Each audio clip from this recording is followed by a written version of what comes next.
This is TLV1.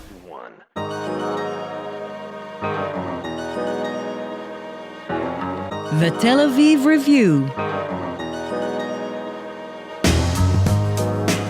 Hello and welcome to the Tel Aviv Review. I'm Gilad Halpern. And I'm Dahlia Shenlin. Every week we bring you conversations with authors about their books and research and other things that we like. If you like us, please consider becoming a Patreon supporter by going to our homepage. That's tlv1.fm/Tel Aviv Review. Scroll down to the bottom and click the big red button that says Patreon. Click and support us. We're counting on you. This episode is part of a series in partnership with the Israel office of the Konrad Adenauer Foundation, focused on democracy, populism, authoritarianism in all of its causes, symptoms, and manifestations. And our guest today is Carl Bergstrom. He's a professor of biology at the University of Washington, speaking to us today from Seattle.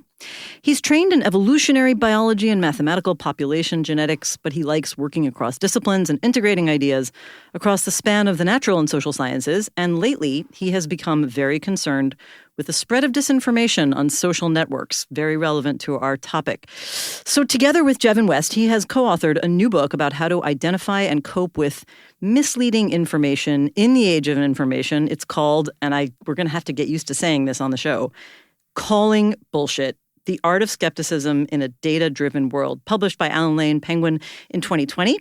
Carl Bergstrom, welcome to the show. Oh, thank you very much. It's great to be here. Great. Can you tell us about this title? Why is there so much of this BS in the world? What's new about it now relative to the kind of BS that has existed forever?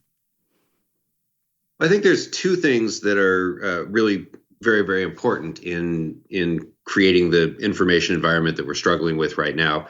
And one of them is this sort of, you alluded to, is these sort of fundamental changes in the way that information is shared around the world, in the way we get our news and the way we understand everything that's happening, and that's social media.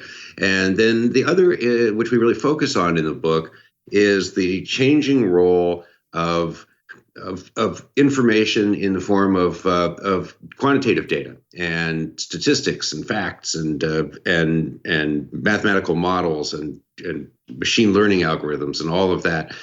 So relative to 20 years ago, there's just so much information out there in the form of hard data. We've got our smartphones track us around. We've got Google and Amazon and Uber and all Yelp and all of these things, sort of collecting this information about where we are, what we're interested in, who we're doing things with, who we're trying to communicate with. We have smart devices and the Internet of Things in our houses that are sort of embedding all of that information. We've got ambient sensing throughout our cities, and so the amount of information that's available to base decisions on and to create policy based on and to sort of shape the way that we do business and everything else has changed dramatically in the last 20 years, and all of that has come into the media environment. In terms of what kinds of information is presented in the press, is presented, in either on television, in print, and as a result, we're on one hand confronted with this enormous amount of data that is more than ever, coming to the public and being used to justify decision making. And then on the other hand, the way that information is flowing through the entire information space is more and more heavily influenced by social connections, which we can talk about more on social media, and that this has its own set of particular effects on the overall structure of the information. But Carl, it's not just overload, is it? Because experts still exist, right? You said it's permeating the media and decision-making circles. Journalists, when they're good journalists, are supposed to be able to call bullshit and transmit only information that's verified. The same for, all sorts of, think tankers and people close to decision makers. Yet, as you're saying, these are not the same as they used to be. So it's really not only about quantity, but also about quality, isn't it? And I think we need to also back up and just say that even Gilad's question basically assumes that all that data that you talked about there's something wrong with it. There are problems with it. That's true. I think that, to start by answering that question, absolutely. These experts in the form of journalists who can vet this information and figure out what's going on and present it in a reasonable fashion. All of that is still there. It's just been supplemented by something else. It's been supplemented by the sort of soundbite news and the soundbite communication that we see on Twitter and on Facebook and all of that. And one of the really big differences is that when stories go out and expand across the social media environment, they're expanding because individual people who are not trained as journalists and not trained, necessarily in as much critical thinking and in investigative reporting and all of that, are choosing them to share because they're spectacular, because they're striking or startling, and they seem exciting and they seem worth telling people about. And they're not being chosen with the same kind of care and vetted with the same kind of care that a professional reporter or a professional editor would do. And so I think that is a big contributor to what's going on. Now, I wonder if you are wondering why we invited you to a series that deals with problems in democracy. But I have to say that one of the first quotes in the book where you describe bullshit, you write, "Bullshit pollutes our world by misleading people about specific issues, and it undermines our ability to trust information in general." What does that say about the nature of society in terms of the decisions that you talked about, policymaking, and how we think about what to do with human society? I mean, I'm actually not so surprised that to be talking to you on this topic, because I think it's a huge problem. I mean, I think that the democracy requires an informed electorate, and the way that information is flowing has changed so radically because of a few really great ideas with somewhat unanticipated consequences. I think this idea of taking all the computers in the world and linking them up together and creating this single repository of all human knowledge that we can then search with the sort of information technologies like Google search engines and things like this. This is a remarkable idea, coupled with digital typesetting, either in sort of print form or in on World Wide Web form. This brings all of these voices into the conversation that weren't there even 30 years ago. Possibly because they were too narrow of interests, possibly because they were coming from groups that didn't have the political and economic and social capital that was necessary to be able to have a voice in the world. And so all of that new information comes online, which is a remarkably powerful thing. But the problem is there's also very, very different patterns of how ideas spread.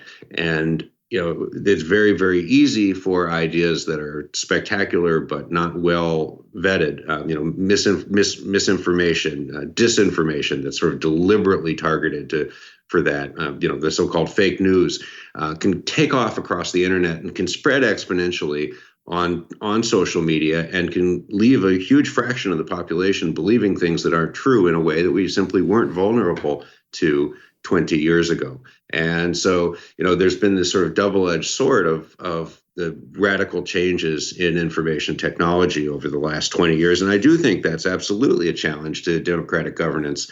We definitely worried about that a lot in the United States around the 2016 elections and the fake news problems that were arising then. Misinformation around critical social problems can also be sort of perpetuated by social media environments. So whether it's global warming or whether it's what to do about the current COVID crisis,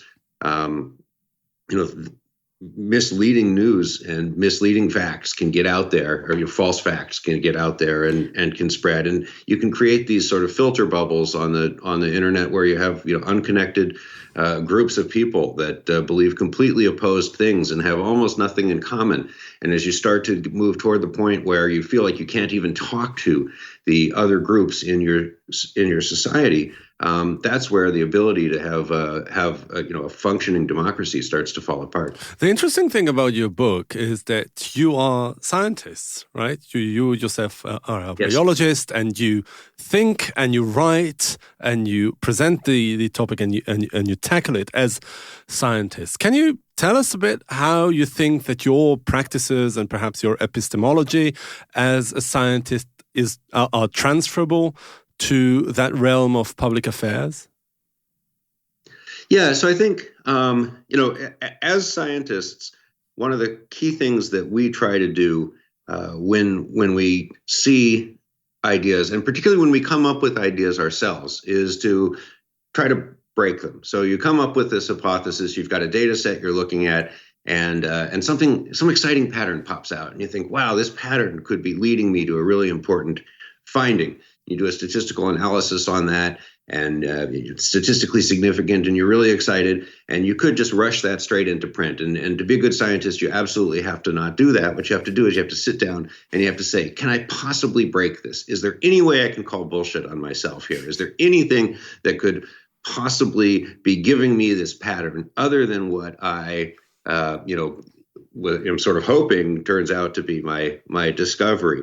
And you get quite good at that over time. At least we think we get pretty good at it. You get really good at seeing all of the different kinds of ways that patterns can arise in data, other than the one you're looking for, basically. And so I think it's really that approach of coming at the conclusions that you draw superficially from data with skepticism, and by really turning the data over and trying to understand what else could be driving those patterns, that I think is the most useful thing that we have to contribute as scientists. And when we so this book that we wrote is really emerged out of a course that we started teaching in 2017 with Jevin West and I, and so when we put together the course, which was titled Calling Bullshit, the idea was to try to teach these skills to our students. And this was one of the main things we wanted to teach them is, this is something we do every day, whether we're reviewing papers or working on our own analyses or whatever it is. And it's something that's not really taught in the university curriculum anywhere. It's taking the sort of critical thinking and banging ideas together that you might find more characteristic of areas of the humanities, and bringing that back into science teaching and science practice. And while that's something that's done by professional scientists, it's not something that we're really expert at teaching at the college level. So that was a real aim in the course, and I think that is perhaps the core bit of my own sort of epistemology, if you will, for the book. I want to try to bring this down to some applied fields, because ultimately the book, in some parts of it, reads like a how-to manual for regular people to deal with information they see. And you really show how these have consequences in daily life all the time. So tell us about some of the examples that are particularly relevant for the average news consumer. I mean, I'm thinking about your examples from the fields of medicine and public health. And, what kinds of daily life issues, prompted you to bring those examples in? Well, I think that's just right. I mean, we definitely imagined the book being useful for someone who's reading the news every day and trying to figure out what to make of it. And of course, there is this tendency for the news to try to write stories that'll, in the old days sells newspapers, these days generate clicks. And so stories get hyped, and when you're reading health news or whatever, you may think that this is, things may be presented as the newest, greatest breakthrough, and you have to kind of bring a certain skepticism to that. And so we talk about many examples of things like this in the book.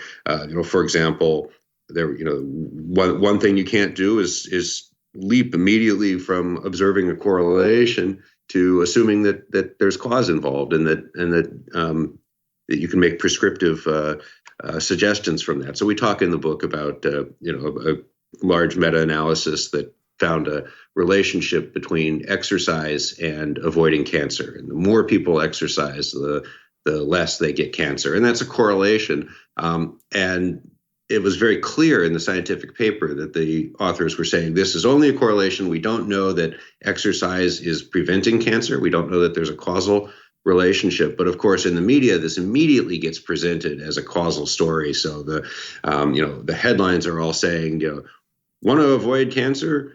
Exercise 5 times a week. run to not get cancer, or all these kinds of things. Some of us run for really any sort of reason. Yeah, and so these are so this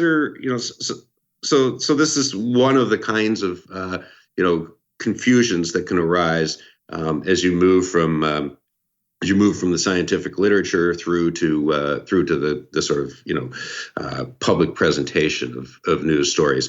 We saw some things like this with COVID in the United States. There were a couple of doctors that in Bakersfield, California, that claimed that COVID was already extremely prevalent in the state of California.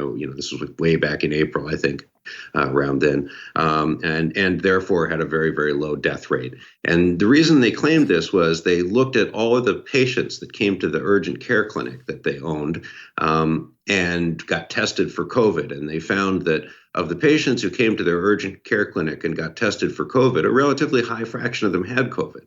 And so then they extrapolated from those patients that came to the clinic to all of California. And they said, well, if the percentage is the same in all of California, then a lot of people have had this in California, and not that many people have died. So it's really not a very bad disease. And this, because the pandemic has been so politicized in the United States and elsewhere, they became media darlings. They were on Fox News and all the talk shows and all of this sort of thing, saying, COVID is overblown and we shouldn't be worried about it and so forth.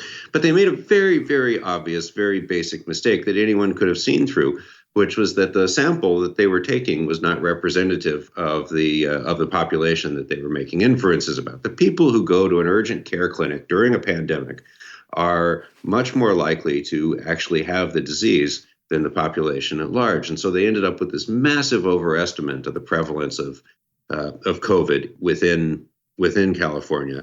And therefore thought that the death rate was way lower. And this is something called selection bias. We talk about this. We have a whole chapter about this in the book because it's so prevalent and really very, very interesting in a lot of neat ways. So these are the kinds of things that we try to draw out in the book. But maybe there's so much you can do to try and encourage people to be skeptical and think critically, because to an extent there's a limit to what hard evidence can do. One of the examples that you tackle is the link between autism and the vaccinations, right? That even though, and as you say, even though there's overwhelming evidence that refutes that link, people still refuse to be convinced by it.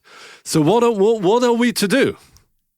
This is a really big challenge and a really big problem. And that one has been particularly hard. And for reasons we could speculate about, we're very concerned about the health and well-being of our children. We tend to see when we see a sequence of events, we tend to infer causality. And so if you have vaccination happens and then later on a child displays symptoms of autism, then we tend to infer that they're linked. This is something that we've, basically evolved to do. This is how we make sense of the world around us. We look for patterns. That's what human beings do in the world. But sometimes we can be misled there. And so people are very susceptible to that. How we actually break that, I don't have good solutions for those stickiest of problems. There are people that work on how do you debunk sticky misinformation, and there are particular ways to approach that, to talk about it. I jumped in and corrected you when you said link because of following one of these practices, which is to don't state the thing and then say it's false, but rather state the false. See, this is a great example. We're demonstrating right here what to do. But I think that this raises what I think, to my mind, is the heart of your book, and maybe even the raison d'etre. You can tell me if I'm right or wrong. It seems like, by contrast to many, huge literature criticizing science and the politicization of science and philosophy of science and how to keep science honest, what your book is trying to do is shift the responsibility, at least in part, to the consumers of science, to the average person. Would you consider that a goal of the book? I think I want to shift the power to do that to the average person. I don't know if I want to say that it's the responsibility of the average person to keep, to be able to keep science honest or anything like that. I actually think science, for the most part, is doing a pretty good job But there is a media ecosystem in which, as scientific results filter out into the public, they often become sensationalized and so forth. Well, the real aim of the book, I think, is to shift the power to do that That's a good correction. The average person, and that's the so when we teach, it comes back to the class really. When we teach this course, we have it's a great big course. It fills up very, very fast. A couple hundred students almost from all over the university. So we've got students from 40 majors. We've got a lot of students in the sciences, but we have students in engineering. But then we've got all these students in the humanities and students in the arts and students in the social sciences and so on. And one of the things we're trying to do, and we're trying to teach the science students to do kind of humanities-style critical thinking, but at the same time, we're trying to teach the students who are not science students that they don't have to be intimidated by numbers and data and scientific results and all of that, and that they actually have the power to think clearly about claims that are being made based on data, and they don't have to have a master's degree in statistics or in machine learning or something like that to look at a statistical analysis and say, this can't possibly be right. And the sort of the key to the way we do that is we say, don't look at the mechanics of the statistical analysis. When something's BS, it's rarely because there's something technically wrong with the mechanics. It usually is because people are taking inappropriate data and putting inappropriate data that are in some way biased, like these doctors in Bakersfield. So they're putting bad data into the analysis in the first place. Or alternatively, what comes out is they get some results out and then they draw inappropriate conclusions from those results. So like the cancer example, we had the data that came out was this correlation between cancer and exercise, but the conclusion that got drawn in the popular media was that exercise prevents cancer.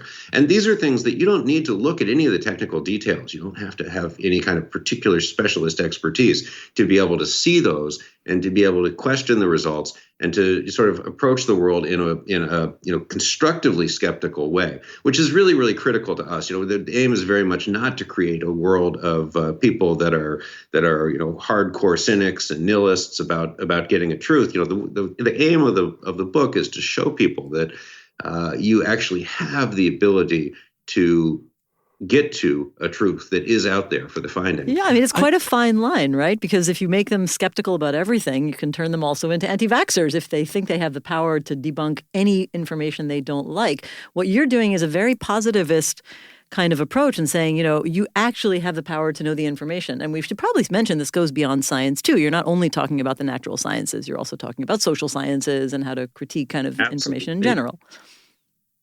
Absolutely. And you make a really good point about this very fine line. It's something that we worry about. And it's also something that gets exploited by a lot of sort of conspiracy theorists and that sort of thing. If you look at the rhetoric that conspiracy theorists use, it will be, don't you want to actually get to the truth? Don't you want to decide for yourself? Don't be a sheep. Don't just accept what they're telling you. Why don't you look into this in more detail? And it's pretty similar to the way that we tell people to approach problems in science and this sort of organized science in a way is this sort of organized skepticism of existing results. This is what makes it so successful, is that nothing in science is absolute dogma. Everything can be challenged, and it is challenged, and it's revised, and revising it is considered a major success when that happens. And so we want to show people the positive side of that, but also try to create enough confidence in using those tools that people can see when they're making constructive forward progress versus when they're getting sucked down a conspiracy rabbit hole. And that's tricky. I think you should take this course not to the humanities department, but to journalism schools. Maybe because as a journalist, I'm more critical of my own people. But what you're saying, you're treating the promulgators of knowledge as, some sort of force majeure, right? There's saying this because this is how journalism works, and therefore the consumers of knowledge should be more skeptical. I think, and tell me what you think, that the people who spread that misinformation, or whether by intent or just negligence, should be the ones putting their own house in order before the readers of the newspapers, who do not necessarily have the tools to evaluate that information in a learned and informed way. Why aren't you more critical of journalists? Well, I think that, first of all, I think a lot of journalism is very, very good. And I think we are quite critical of journalists. And we're quite critical, particularly of some of the structural aspects of the way that journalism is presented to the public currently. I think that, a lot of the misinformation that people see is not because a journalist has sat down and done a bad job of reporting on a story. There are various places that these problems come in. One place that we talk about considerably in the book is university press offices. That basically the job of a university press office is to make it sound like the work that's being done at the university is world changing. And most work that's being done at the university isn't world changing. It's incremental, and incrementally, the world changes. But each particular study is just a pebble on the scale, and yet it's presented always as this enormous breakthrough. So there have been many studies that actually show that when science reporting is misleading, it usually wasn't added by the reporter. It was right there in the press release that the university put out. So that's sort of one side of things. On the other side of things, as I'm talking about this sort of the structure of the way that journalism works, we've gone from a world where you sort of set up a long-term relationship with a particular news source. Say you subscribe to a daily paper, and when you make that decision, you're trying to make this kind of long-term decision about what paper is going to bring me the best views about the world to make me the most informed, to a world where you look at your smartphone in the morning and you've got news stories from 15 different outlets that are competing with one another. And so you may have quite a interesting in-depth analysis of a tax proposal, but it's right there competing with 7 cats that look like Disney princesses. And 7 cats that look like Disney princesses is always going to win out. And how do you beat 7 cats by that look like Disney princesses? Well, you say, the one trick that your doctor doesn't want you to know, or whatever. And so the notion that journalism is now competing across platforms for clicks is really fundamentally changing the way that it's presented, particularly in the little sound bites that you see in a headline and the first few, lead-in lines. Then you add social media onto all of that. A lot of people simply, read that headline and maybe the little lead-in and then share the article. And then boom, that goes out there. And people aren't even reading the full articles in depth. And so people are getting their knowledge. I'm guilty of this too. People are getting their knowledge from skimming, hundreds of headlines that are coming across their information feeds across the day. And then those headlines are misleading for the reasons that we talked about. And this is absolutely an enormous change. And so, the hardworking journalists that are actually putting together investigative pieces, I think, are owning a relatively small part of the blame in this whole mess. And of course, we shouldn't forget that wonderful piece of the news machine editors who give headlines. And I have to just bond with you on this issue because I do in my day job polling. And I think there's no area that is more kind of in the thick of this sort of misinterpretation than polling data, especially when it's for political purposes. And the editors, just love to develop headlines based on our data that are often simply not true. The headlines are a huge deal. And this is, I understand why when you had to lay out print newspapers, why the story author couldn't write the headline. This is a convention we might want to get rid of. Yeah. Well, it does bring me to my next question, though, which is about the political direction that either your book or the problem of misinterpretation of data takes. I'm just thinking of a number of examples in the book in which you debunk what I would consider very conservative ideas or, things like the stand your ground gun laws are contributing to a decline in the murder rate, or the ability to find facial recognition of gay people through computer software. You debunk a lot of these things.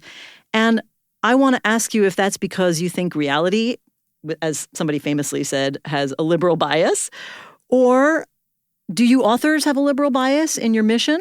Or maybe me as a reader? Maybe I have a liberal bias and a selection bias in the examples that I remembered. So as a private individual, I undoubtedly have, at least by U.S. standards, a liberal bias. That might put me to the right of a lot of Europe. Who knows? But definitely, I'm politically on the left in the United States. I think when we sat down and wrote the book, we tried very, very hard not to make this a book that attacked right-wing media or tried to say that, conservative ideas are BS or anything else like that. And we try in the book to go very aggressively after a lot of sort of liberal or left-wing ideas as well. And the reason we did that is because we want this to be a book that is accessible and that people want to look at, irrespective of where they are on the political spectrum. Because we talked about this a lot, Jevin and I, as we started to develop the class and write the book. And we both believe that ultimately in a country, in a democracy, you want everybody, whether they agree with you or disagree with you, to have a similar epistemology, to think that we can make decisions based on sound thinking about solid data and information. And so our aim in the book was to try to set aside as much as we could of our political bias and provide skills for how to take apart arguments wherever they're coming from.